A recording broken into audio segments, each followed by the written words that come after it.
Good evening, everyone, and welcome to XP's earnings conference call for the quarter ended in March 31st, 2020.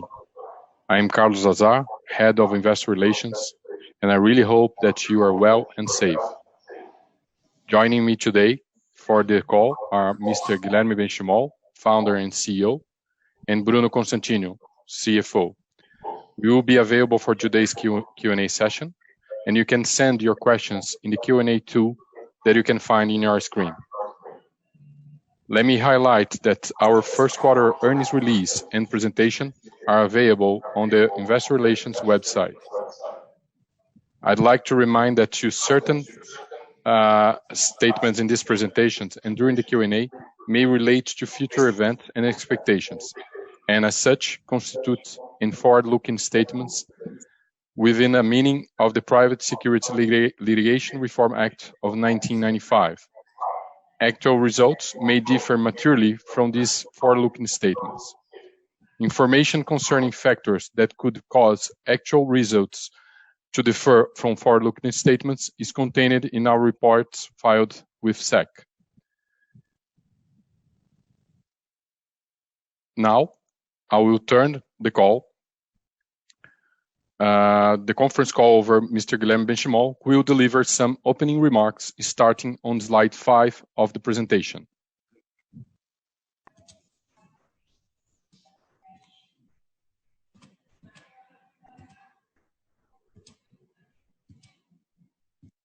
Good evening, everyone, and thank you for your interest in our event. In the first quarter of 2020, the world was hit by the rapid spread of COVID-19, and every effort was made to save lives and keep business operating. At XP, the initial priority was the health and well-being of our employees. Really fast, we had more than 95% of our workforce in a home office model and the company fully operational. As a matter of fact, in a few days, we were better than before, more organized, disciplined, and achieving a new standard of performance and efficiency across all levels. I strongly believe that every difficult moment that we faced over our history did also create opportunities for us to improve as people and as a team, mainly because of our partnership model. Also, this crisis promote a chance to reinforce and create a new competitive advantage by adapting and leveraging even more all our operation. And between this competitive advantage, I'd like to highlight the following. First, our education DNA. As since the beginning of the pandemic, we observed in Brazil a significant increase in interest in investments. In this context, we relied on our high-quality content to deliver an even better experience for our customers. The result was some records being broken in different channels that we maintain with the market, proving once more XP's vital role as a catalyst for this movement. Second, we focused on being as close as possible with our clients. The good thing is that our business is privileged. Among all others, we do not depend on physical content. Our services were already delivered digitally, and more than ever, people are at home available to connect with us and learn about the new economic environment that is developing. Our solid operation performance in the first quarter of 2020, combined with the important milestone of 2 million active clients achieved at end of March, gives us confidence that we are moving in the right direction. Another competitive advantage that helps us is our differentiated network of independent and internal financial advisors, which allows us to keep in touch with customers and provide content and information in efficiency, specialized and recurring manner. Additionally, we believe that our platform is unique, offering the best products, services, and tools in the industry for all investors' profiles. The market opportunity remains massive, especially when considering the concentration in Brazil, with 5 large banks controlling 90% of investment assets. Also, we cannot forget that since 1994, interest rates remained above 13% and, therefore, the incentive for diversification and long-term orientation have always been low. The current Selic rate, 3% per year, seems to be a catalyst for secular change in the behavior of Brazilian investors. Therefore, despite the fact that we cannot predict when the pandemic will be contained, we are confident that we will come out of this chapter stronger than we entered. Also, we truly believe in XP's business growth prospects, especially in the long term. Finally, I'd like to ratify our purpose of transforming the financial market to improve people's lives and quote our idol and great source of inspiration, Ayrton Senna. In adversity, some give up while others break records. Now, I'd like to hand the call over to Bruno to comment in detail on our operating and financial results. Thank you all. Thank you, Guilherme. I don't know if you guys are hearing me well there. Lazar, am I good? Can I move on? Yes, please. Okay. We are gonna get better on these conference calls as time goes by, and we learn from experience. So I'm gonna try to be brief here, and so we can have more time for Q&A. This slide, it's about the KPIs. You have seen it already when we talked about the COVID-19 update last month. So basically, we ended the quarter with our total assets under custody at 366 billion reais.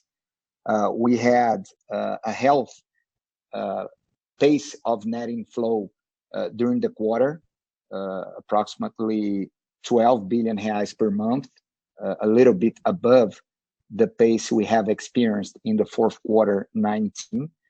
And the main impact was due to the market sell-off because of the crisis. Another important KPI to highlight is the number of active clients. We have seen a very healthy pace as well in terms of net new clients in our platform on a monthly basis. I'm going to talk a little bit more about that when I give the update regarding the impact of the crisis in the month of April as well. But we reached a very important mark in our company, passing the number of 2 million active clients in March. And our NPS, of course, it's 72, as you already know. I'm also going to talk about that later on in the presentation. One important thing to highlight here is that the interest of Brazilians in equities, probably due to this historical low interest, has brought more retail clients to this equity world, and the touch point with a company like ourselves has increased a lot. And that reflects also in the number of active clients in our platform. So moving forward to the next slide, I'm going to talk about the numbers. Okay, this it's new. What we have shown, it was just a highlight above 60%. We actually grew year over year 84% our total gross revenues, reaching 1.8 billion reais, 1.9 billion reais in the first quarter of 20. This number was even stronger than the total revenue that we got in the fourth quarter of 19. Remember that we have in the fourth quarter, we have the performance fees of the funds platform, which we do not have in the first quarter. So it's not the same comparison. But even though without this performance fee revenue, which by the way was a strong source of revenue in the fourth quarter of last year, we were able to reach our record revenue ever in the history of the company in a quarter. The distribution of this revenue is pretty much the same, 68% for retail, which is our main segment, and institutional had an increase in relevance compared to the other revenue segment lines, reaching 18% in the first quarter. Issuer services with a 7%, and digital content, although it experienced a very good growth in the first quarter because the other segments grew even more, in relative terms decreased to 1%, and the rest it was in other revenues. So moving to the retail revenue part, we experienced, so it's the next slide. Yeah, thank you, Andre. Retail revenue and take rate, we grew 79% the retail revenue. Equities was very strong, but we experienced growth all over the products, not only equities but also the funds platform year over year, fixed income as well, structured products, and so on, REITs and so on. So that's the benefit, and I've been saying that for a while. I'm going to repeat myself in the future as well. It's the benefit of having all the investments possible for our clients in our platform, and the clients will have to invest in something, and what will vary over time is going to be the mix. But at the end of the day, we expect to grow in all kind of products. And in the first quarter, we experienced, as I said, strong growth in all products, being equities the most relevant one. When we look at our take rate, we notice an increase. This take rate is considering the last 12 months, so you can smooth the impact. So basically, we added the first quarter and took out the first quarter. We added the first quarter of 2020 and took out the first quarter of 19, and the take rate went up, not only because of the high growth that we had, more than 80% in our total revenue, 79% in retail revenue, but also because of the decrease in the assets under custody. As I mentioned last month, we had this one-off outflow, close to 20 billion reais, that does not translate in loss of retail revenue. So just by this effect, we should have an increase in the take rate at 1.4% in the first quarter, last 12 months. Going to the next slide, I'm going to talk about the institutional and issuer services. Institutional, a very impressive growth, more than 100% year over year, 126 to be more precise. That's a function of volume growth as well, and also new business lines that we didn't have in 2019. As for example, with the bank, the structured notes, the COI, we are able to issue through our bank our own structured notes, and there is a structuring fee that it's an institutional fee that stays within the bank. Also, the corporate clients, trading like swaps and NDFs with us within the bank. That's again a new revenue line that we didn't have in the last year. But the most relevant explanation for this high growth is the volume of the market as a whole, and XP being the market leader for our institutional clients. When we go to the issuer service revenue, we also experienced a very strong growth year over year, 137%. This was mainly a function of January and February, considering March, we already saw the impact of the crisis in the offers in the market. So it was a reduced month in terms of revenues, but it was enough to reach this strong number in the first quarter of 20 when we compare to the first quarter of last year. Moving to the digital content and other, again, same thing, 70% growth year over year in digital content from 16 million to 27 million, and other revenues, 28%. That's the digital content. It's a function of the courses and the MBA that we launched last year and this year. And the other revenue is mainly a function of the increase in our adjusted gross cash because of the IPO and our cash generation. And that's mainly it. Now we are going to talk about the COGS and SG&A, our expenses structure. So in the next slide, we can see that COGS is basically in line with the total revenue growth, 88%, and the the gross margin, it's also basically in line, 40 bips lower than the first quarter of 19. That's a function of mix. It's really hard to tell what this gross margin is going to be. There is a volatility there depending on the mix, but there is nothing else to highlight in the COGS structure. When we look at operating expenses, then you can see some efficiency gains there already. Our total revenue grew 84.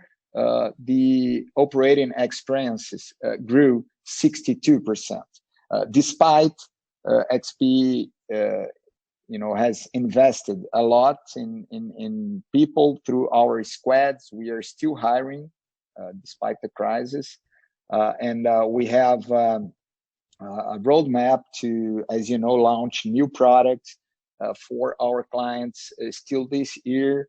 So all those initiatives, they represent increase in our SG&A, but we are able to get some efficiency gains there, and that's what this number shows. And you can see that as well when you look at our operating expense as a percentage of net revenue. So we had close to 39% in the first quarter last year, and this year close to 34%. So 500 base points efficiency gain there. Moving forward to the adjusted net income, we can see a very strong number as well. We had 450 million reais in the first quarter of this year. That's close to what we did in 2018, the whole year. So in 2018, we had, if I'm not mistaken, 491 million of adjusted net income in one quarter. This year, not having any performance fees, we had 415 million in one quarter. And that represents a 147% increase compared to the first quarter of 2019. We also can see an increase in our adjusted net margin, close to 24%.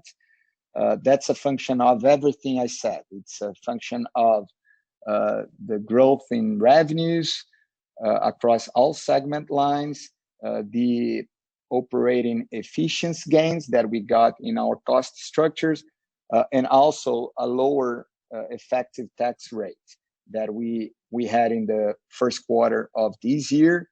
I believe that's a question that might come later, so I'm going to just jump in and already explain. Going forward, we still expect these lower tax rates to remain. It's mainly a function of the cash from the IPO being a part in our IPO company, which has a lower tax rate. And then when we consolidate it as a whole, we can expect a lower tax rate going forward. As we use that cash for anything that we think it's an opportunity, we might see that number going up. But as we generate a lot of cash and we have this asset-light business model, I wouldn't expect these effective tax rates to move up from the first quarter numbers going in the future of the next quarters. So now I would like to share with you some updates regarding the crisis and what's going on in April. As we did last month, we are going to share here the main KPIs that we have in our company and how they behaved during April. First one being the assets under custody. We can see a pickup. So when we have year to date here, it's basically from January to April included. So 4 months of the year. So we can notice a recover from the number we just showed of the first quarter of 366 going up to 385 billion reais as of April. The net inflow remains in a health pace on average per month, considering the 4 months of 2020. We're talking about 10.7 billion per month, close to 11. So basically in line with what we have in the fourth quarter net last year. We did notice a reduction in that net inflow in April, still in a health pace, close to 7 billion reais, net new money. And this reduction, it's mainly a function of the lockdown added by the bank's demand for the clients to go physically in a bank branch for wire transferring higher amounts, even if it is to his or her own account in another bank or platform. So this restriction, considering the banks are working with approximately 20% of their branches open, and there is a lockdown all over Brazil, this restriction, it's something that it's impacting our net new money. But it's worth noting that we basically saw already in the beginning of May a recover there. If we look at one number that we like to follow is the 10-day business day, the moving average of the 10 business day. And basically, we had our all-time high in March this year. We got an average in specific days of more than 600 million reais per day. So that goes beyond the 12 billion pace that we saw in the first quarter. Then, because of this lockdown effect and this restriction imposed by the banks, we saw the bottom in April. There was a period a little bit above 200 million, close to 5 billion in a month.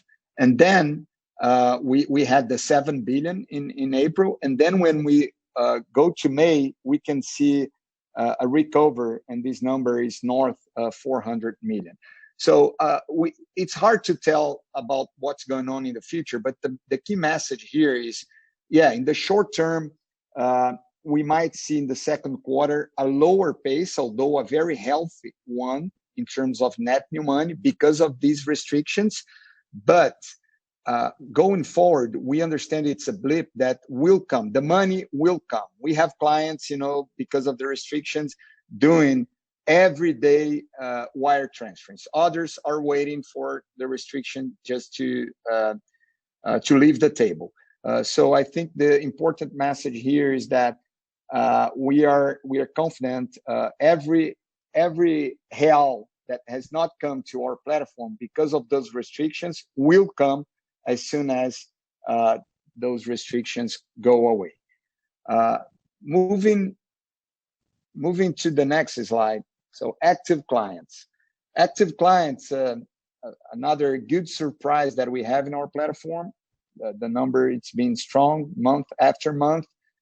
We have added up to more than 2,100 active clients as of April, with a monthly pace of more than 100,000 active clients in our platform. This number is already net of the churn. We do not open our churn, but I can tell you that the churn, it's been stable. So we haven't seen anything unusual regarding the churn in our platform because of the crisis. And we expect this number to keep strong throughout the year. And the main reason for that is what we have been saying regarding the interest from Brazilians to understand better about investments, especially considering the low interest rate environment that we have. Interest rates in Brazil are at 3%. Expectation is that is going down further. It may be even reach lower than 2%. That's a totally new scenario for Brazilians in terms of investments, how they invest. We already have good signs of that in our platform, as despite the market sell-off in the equity sell-off, the behavior of the retail clients, it's been really a good one. We've seen in our funds platform, for example, positive net inflow in the equity funds.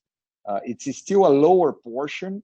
Remember that Brazilians, more than 80% of the investments of the Brazilians are in fixed income, and most of those investments in fixed incomes in bad fixed income products with high management fees, very low returns at the end of the day. When we look at the Selic rate at 3% going to 2%, maybe that's even worse. So that's why we think that going forward, this process that has started already, it's going to accelerate. The equitization of the Brazilian market, it's something new, and we have a very low starting point.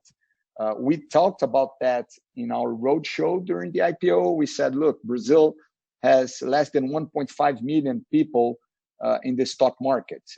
If you take out REITs, this number nowadays is above 2 million, as you can check with B3 numbers. So it's growing a lot despite the equity sell-off in the market, despite the volatility, despite the crisis. But it's still 2 million. It's nothing for a country with more than 200 million people. So we think there is a low-hanging fruit there. We think low interest rates, it's going to keep pushing this movement. And we believe that we are going to see this trend in our numbers going forward. And of course, our NPS, just to finish this COVID-19 update, remains the same as of April, 72. So with this, I move back to Guilherme. Oh, I'm sorry, I forgot the last slide regarding the records. Here is just to share some records. We have had some records in March and April, but if we look only at April, retail equity custody all-time high, close to market share, close to 25%. Retail equity volume market share all-time high in April, close to 56%. Our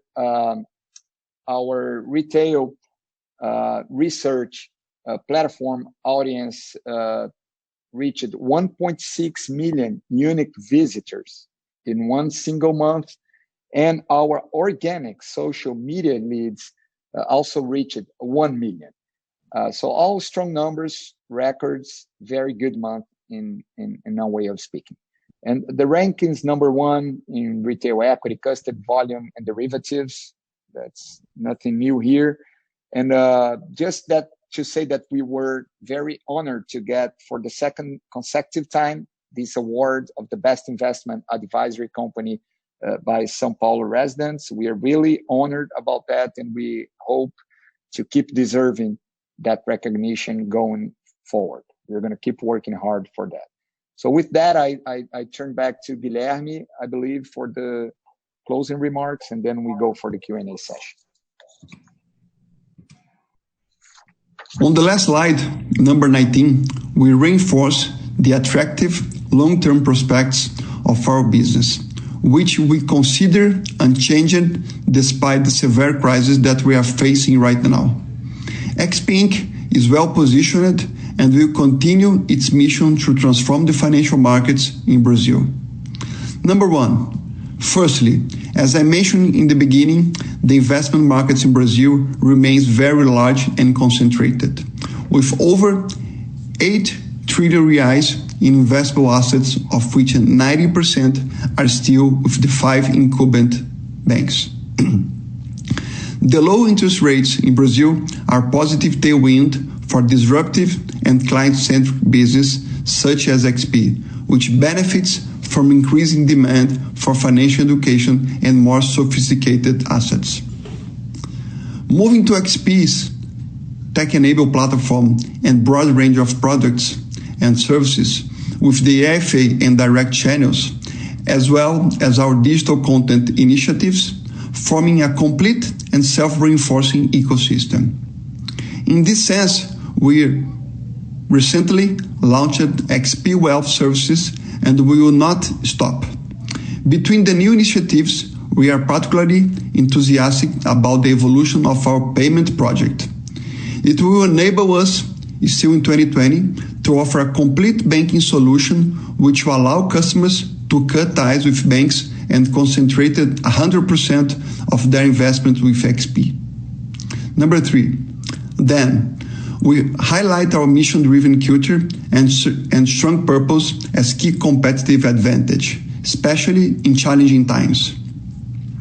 We are long-term oriented in managing the business and never lose sight of our 3 values: big dream, entrepreneurial spirit, and open mind, when making decisions and evaluating talents in the context of our meritocracy, cycle, and partnership model.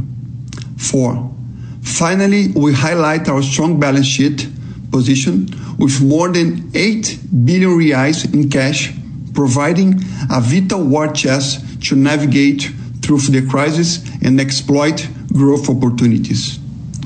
Considering all that, it's crystal clear that we are only in the beginning of our journey. On behalf of XP, I'd like to thank you all for your interest.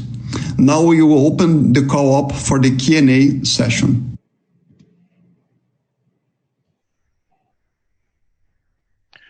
Thank you, Guilherme. Let's open for the Q&A. Just remembering all, please send your questions with name, institutions in the Q&A tool in your screen. Feel free also to ask questions during after the beginning of this session. We have some questions already here. Bruno, I'm going to start with one from Otávio Tanganelli from Credit Suisse. I think you did respond during the presentation, but maybe to clarify or reinforce the message, the question is, I wanted to get a little more clarity on the very low effective tax rate. What is the driver behind it, and if it's sustainable or not? Many thanks in advance. Okay. It's as I said, the main reason for that, we are looking at a tax rate that is a consolidated tax rate. We have several companies with different tax rates, each one of them.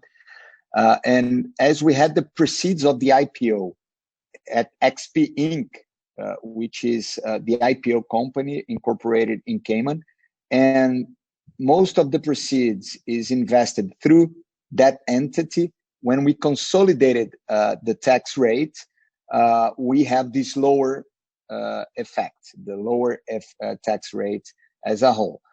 If it is sustainable or not, it will depend on where the cash is. So if we bring most of this cash down for a company that has a higher tax rate, of course, the consolidated tax rate, it will be higher. If not, it will keep the same pattern that we saw in the first quarter. And another important thing to understand is, depending on where most of the revenue is, it may vary as well. It's my belief that when we look at the following quarters, we should expect the same effective tax rate we saw in the first quarter. And the main reason for that is that we are not foreseeing a huge capital injection from XP Inc. into other entities in Brazil, because we do have a very good cash position in all of them. And as I said during my presentation, we are an asset-light business model, generates a lot of cash. So we do not expect the need to, bring this cash to other entities. Okay, going to the second question from Eduardo Rosman with BTG. The first one has to do with the number of clients. After a massive increase in the number of new individuals in the stock exchange in March, we saw already a big slowdown in April. Do you see this trend accelerating in your numbers? We also see through Anbima record high redemptions from funds, mainly fixed income. Did you see the same thing happening in our platform, or do you believe that this was to do more with big banks' asset management arms? Okay, hi, Rosman. Regarding the number of clients, as I said, the pace per month, it's really strong, and we don't expect that to suffer in the near future, because we believe that because of the low interest rates and the interest of Brazilians to learn about investments, this will keep going on and on. And as we understand, XP offers through all three brands that we have the best value proposition for any client that wants to invest in Brazilian securities or funds. We understand that we are going to keep attracting new clients to our platform. Regarding the funds, fixed income as an asset class within the funds is the one that has suffered the most, especially because when you have a crisis, is the easiest one to get liquidity of, right? As I also mentioned, in equities, we saw an increase in relative terms in our fund industry compared to fixed income, for example. But when we look at the fund platform as a whole, it's pretty much stable. So we do not see any huge, money withdrawing from the funds platform. There is money withdrawing, money coming in. And again, the fact that you mentioned about B3 regarding the clients, I forgot to comment on that. Remember that our business is all kind of investments. So I highlighted B3 just to mention the potential of the equitization in Brazil, considering the low starting points that we have in number of Brazilians trading equities in the market.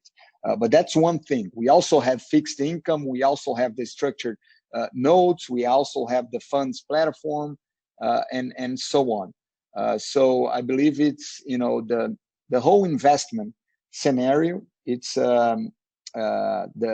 with the crisis and with the low interest rates, a company like ourselves can really help all our clients and prospects, new clients that on board, to understand what's going on and invest better, of course, according to the client profile and financial goals and needs. And his second question is about the evolution of expenses. The net margin reached almost 24%, which is above the upper bound of our guidance. Naturally, the net margin depends on the level of revenues, but we wanted to understand what's to expect from expenses. Is it fair to expect expenses to accelerate more than revenues in the coming quarters or not? Or can you please explain how we should think about OpEx moving forward? Okay. When we gave that guidance for the IPO, it's a mid to long term guidance. It's not a quarterly guidance that we gave to investors. And the reason we gave the 18 to 22% adjusted net margin, which was according to our historical numbers, is because we understand there is a great opportunity ahead of us. As Guilherme mentioned in the beginning of his presentation, despite this strong first quarter in 2020, we understand we are just getting started in our long-term journey. We truly believe in that. So we might see expenses going up in the future as we address other segments, other businesses in the financial industry in Brazil. Having said that, we don't like expenses growing faster than revenues. That's for sure. That's not our culture here. It might happen in one quarter. Yeah, it might. Do we expect that? No, we don't. We always expect revenues to grow faster than expenses. But as I said, there is volatility in the business. We have a long-term view here. That's why we don't want to guide for quarterly results or quarterly margins. It's hard to forecast those. But at the long term, the direction is it's very clear in our minds. The 18 to 22% adjusted net margin might be a very conservative one, maybe.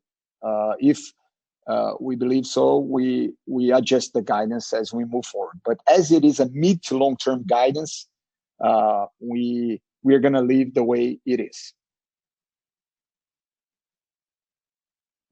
Next question comes from Domingos. Can you please explain, from JP Morgan, can you please explain the difference between the 1.6 billion revenues expected in April versus the 1.8 billion reported today? Why such difference? Oh, okay. Hi, Domingos.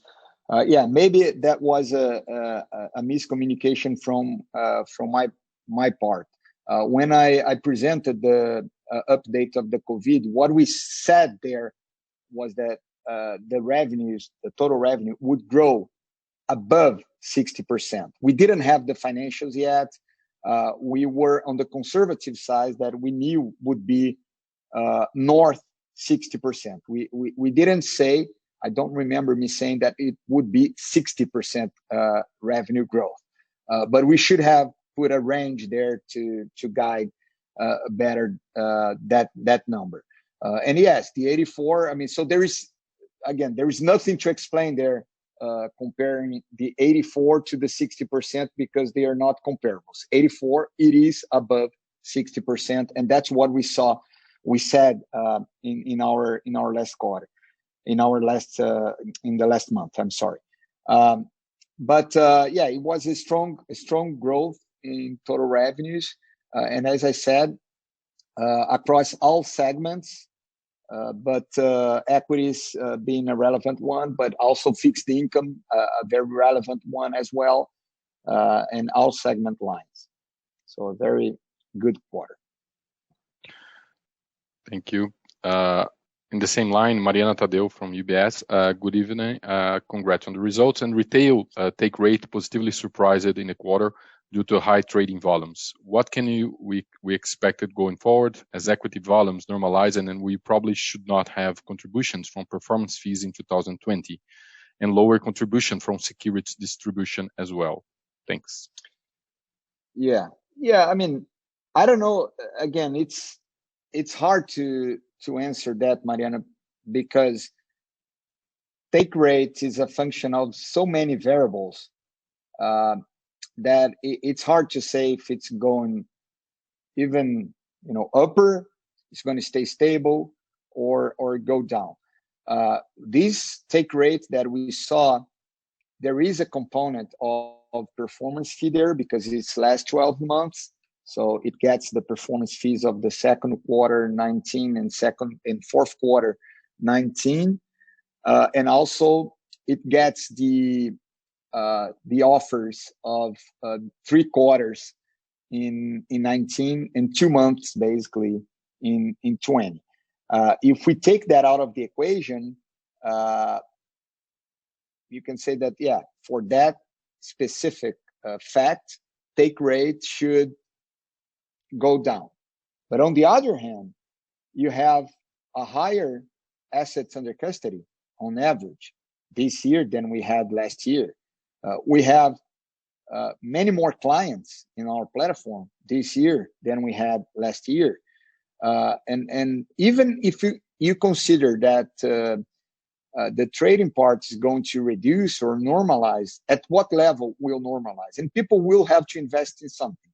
So we have some forces in a positive trend for the take rate, and we have others on the negative trend for the take rate. It's going to be a combination of those two forces added together, and the result, I wouldn't say it's going to be higher, stable, or lower. It can be all of the three, but I wouldn't say it would vary too much.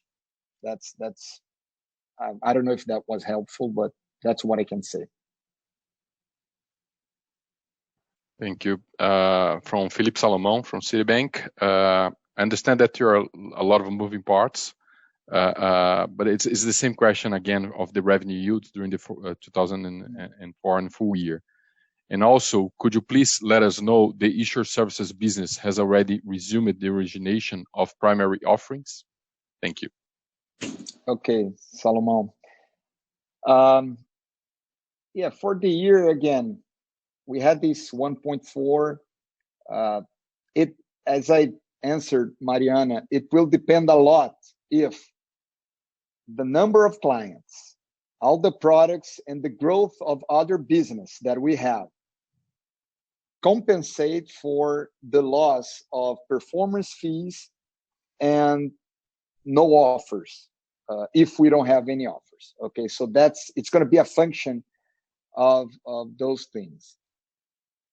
Regarding the offers in the market, we've been very active. Our issuer services business is, talking, it's business as usual, considering the lockdown and everything, but they're doing a lot of meetings with corporate clients, trying to help understand the needs, how we can approach, what market we can approach, and we might see some offers coming to the market. It's a function of volatility. If volatility decreases a little bit, then it's going to be a matter of price.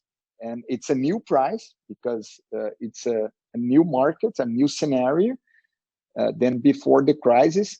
But I believe we're gonna have some offers resuming sooner than later. But we will see. We will see. From Mario Pierri, Merrill Lynch, can you discuss how the mix of inflows has changed since the beginning of the crisis? Are your ability to sustain the retail take rate of the remainder of the year? Again, the same question, but the first one, please. So it's how the inflow has changed, the assets under custody, basically. Is that it? If I got it right? Yeah, if the inflow has changed since the beginning of the crisis, the mix of the inflows.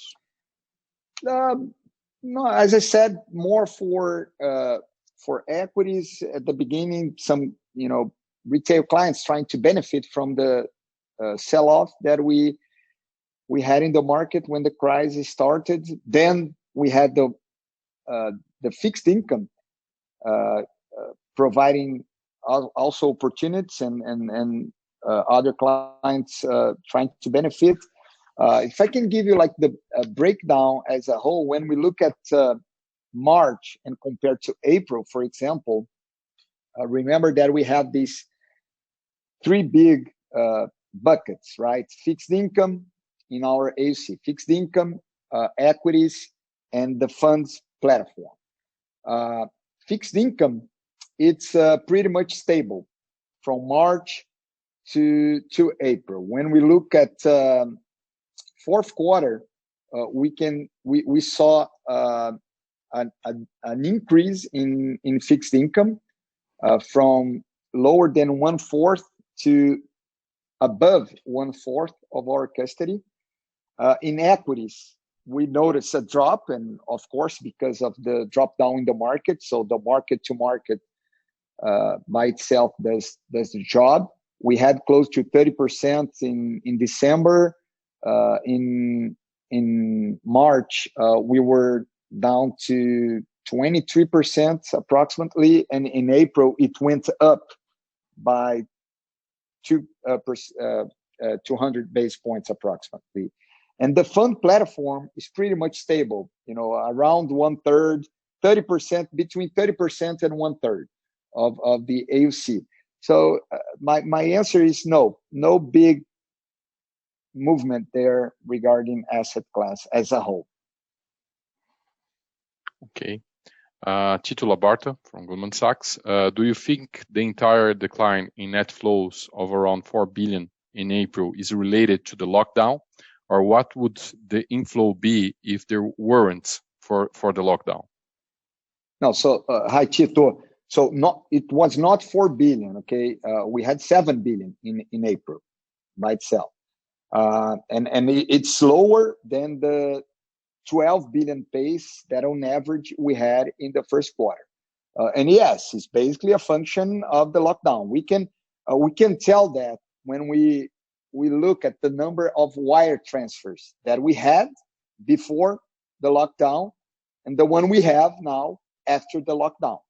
The number of wire transfers for higher amounts has decreased by 45%, 50%, okay, in some cases. And that's a function of this demand that some banks still do for the client to wire transfer to his or her own account, to have to go physically to a branch so you can confirm, and the branch manager can try to convince you not to wire transfer, whatever, and then the client does not go because there is the lockdown, and because of health reasons, security reasons. Most of the clients don't want to go to a branch, and there is only 20% of the branch open. So it's mainly a function of that.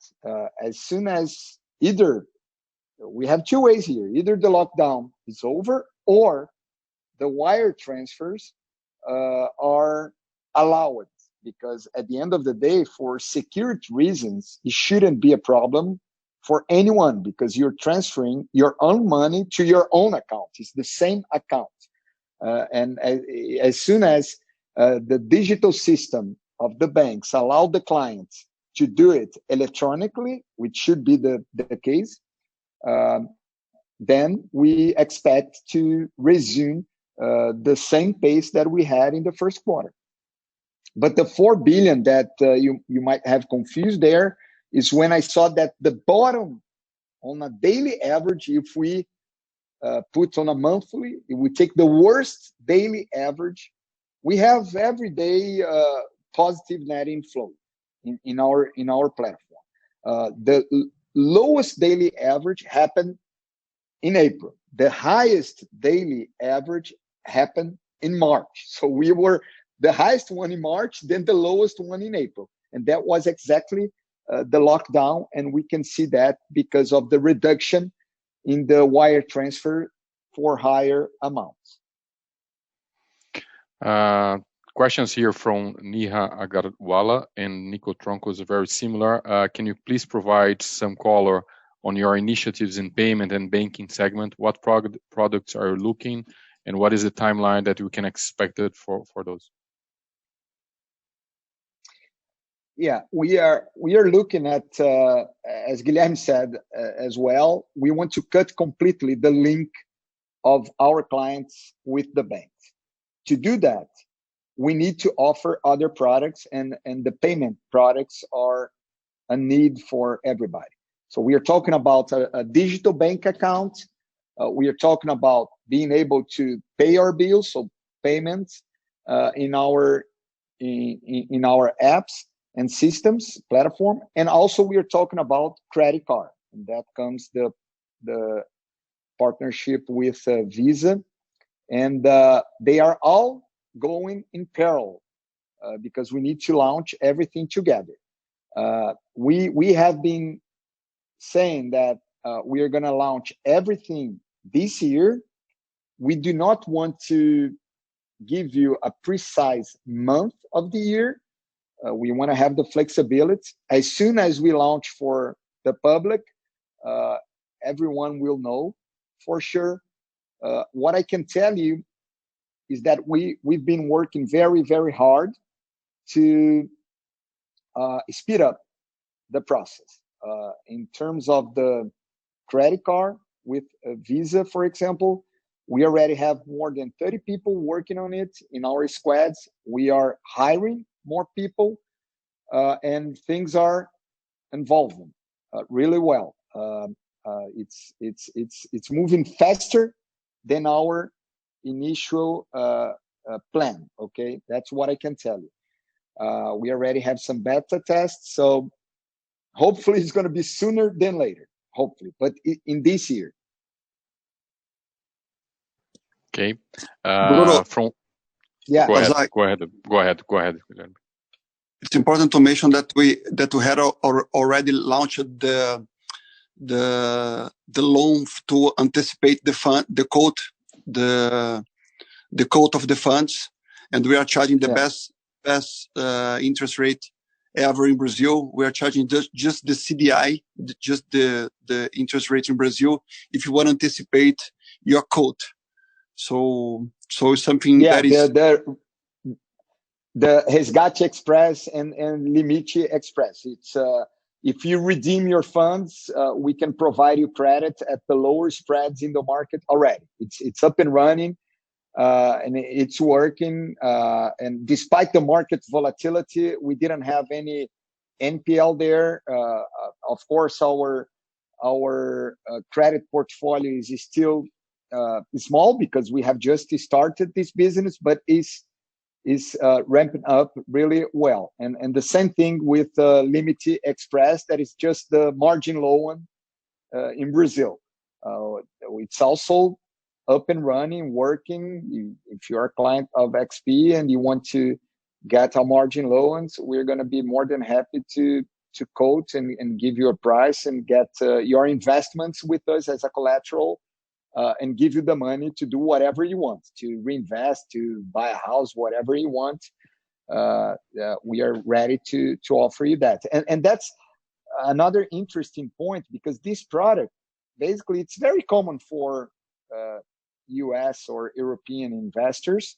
But in Brazil, it doesn't exist for real, only for very high net worth individuals. And one explanation, probably the main explanation for that, is because of the high interest rates that we always had. When interest rates go down to 3 to 2% per year, it changes completely the environment and the way of thinking. It takes a while for people to realize that, but it's going to happen, and we are positive about those two products that Guilherme just highlighted. Okay, let's get another question here from Victor Bitar. Can you please talk about the wealth management launch and how it fits with the overall business strategy? How do you believe that you're going to be competing with the banks?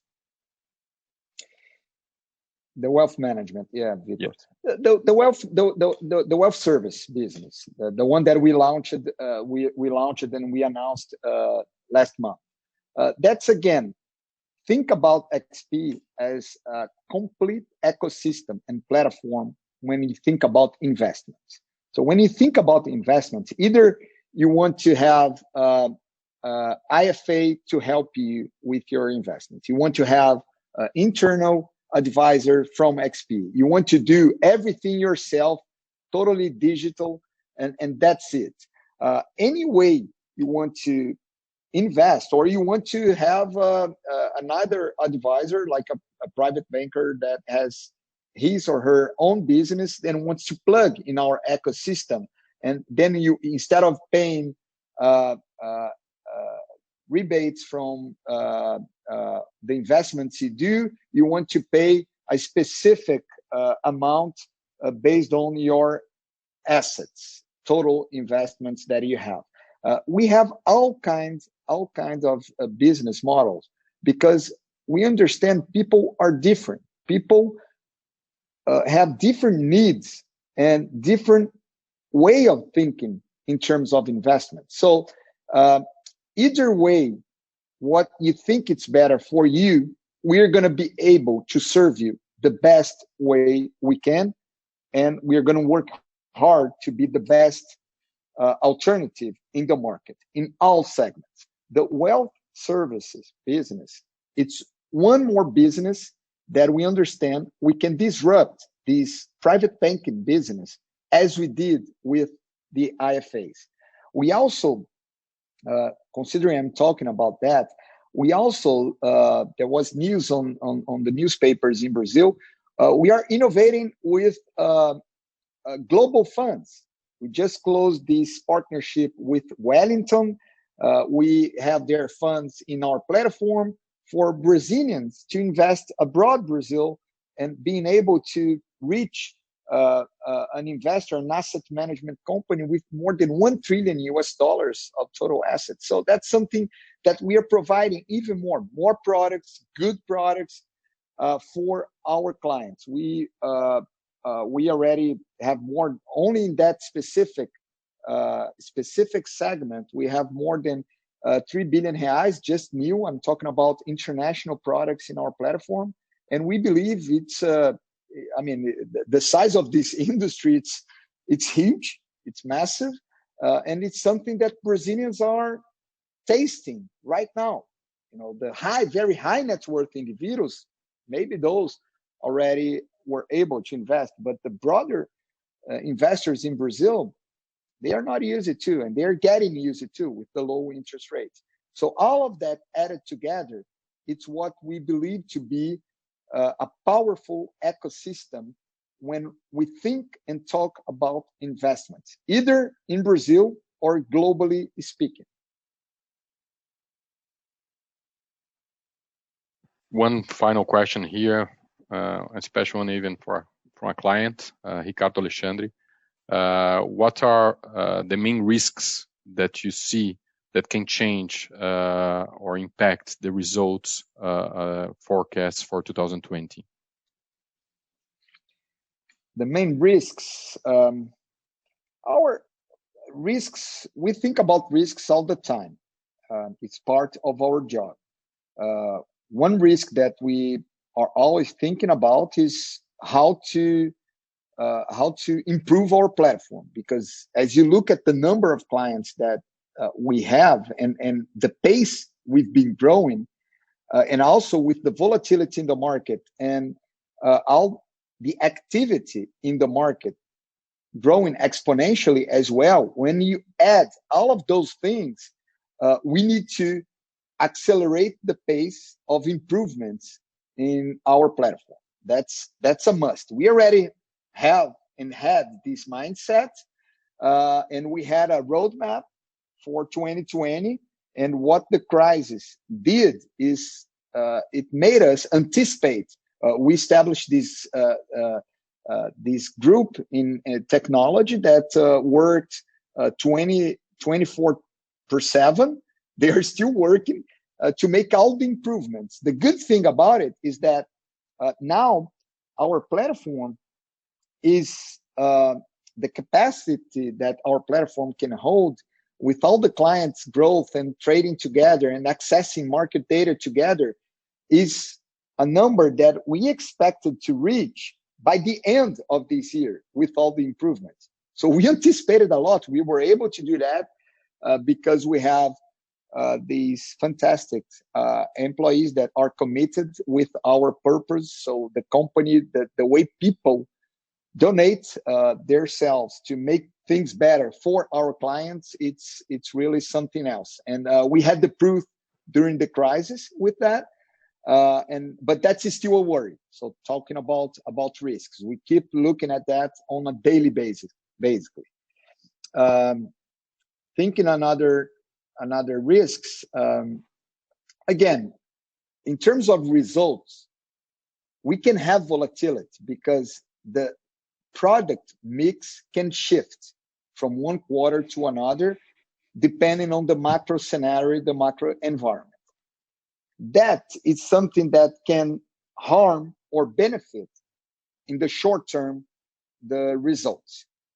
But when we look at the long term, we shouldn't be worried about that, because at the end of the day, as we have only a fraction of the market when we think about investments, and most of the investments are concentrated in 5 banks in Brazil, 90% are concentrated in 5 banks, and 80% of the total money invested in Brazil, as I said, is in fixed income, and most of that money in bad fixed income products.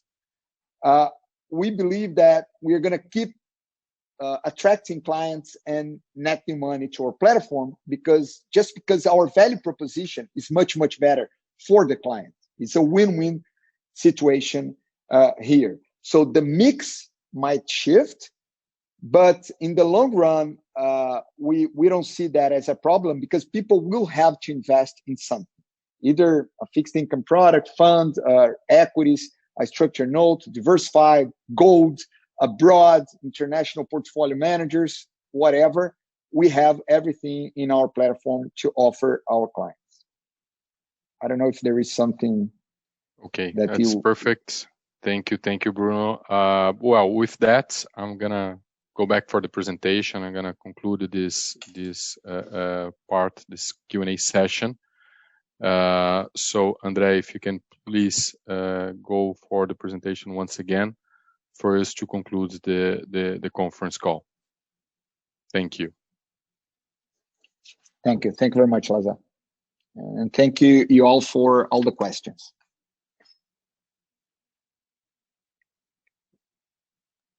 André.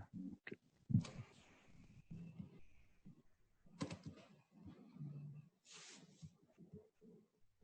Whenever we have a big challenge, I think about where we came from.